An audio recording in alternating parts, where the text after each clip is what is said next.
O fotógrafo galego Dani López está a traballar no seu último proxecto aínda en fase de montaxe, unha película documental gravada integramente coa técnica da cámara de fototrampeo.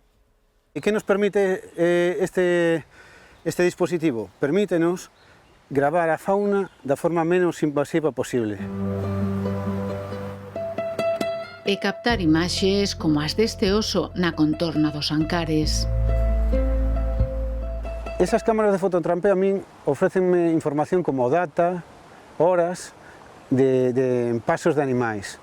E aí é onde teño esa información para ir co equipo de camuflaxe e facer esperas.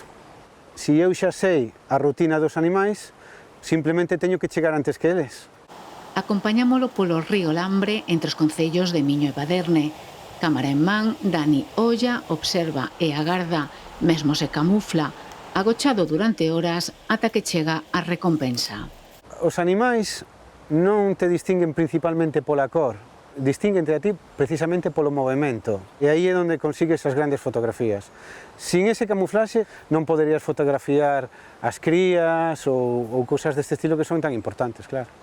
E tan importante como a imaxe son os sons. Eu utilizo moito porque considero que podo trasladar a xente, por exemplo, invidente, cunha voz en off, co sonido ambiente, inda que non sexan capaces de ver a imaxe, a súa estrutura mental pode trasladalos aí. Entonces, sí que poden percibir esas emocións. Fala da fotografía de natureza como todo un proceso onde a tecnoloxía aporta facilidades, pero a ferramenta esencial é a paciencia.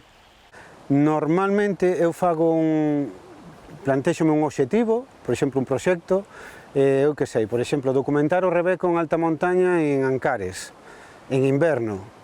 Entón, pois, eso oblígame primeiro a facer unha primeira viaxe, a investigar zonas, nesas zonas investigar rastros, ver por onde entra a luz ao longo do día, por onde sae. Entón, unha vez que deixo as cámaras, volvo para a miña casa, deixo pasar, por exemplo, 4 ou 5 meses, volvo a repetir outra vez esa viaxe, comprobo os resultados. Documentou perezosos en Costa Rica e gravou monos nas montañas de Anhui en China. Con todo, mantén que en Galicia hai un auténtico paraíso.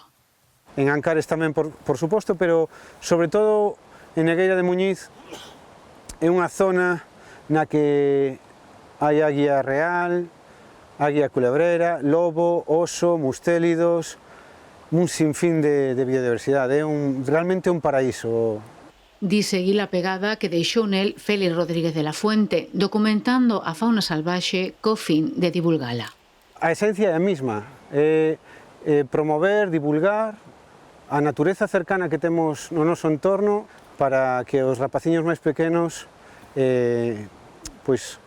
medre neles ese respeto pola natureza. Coñecemento que nos achega e comparte tamén a través da súa propia canle de YouTube.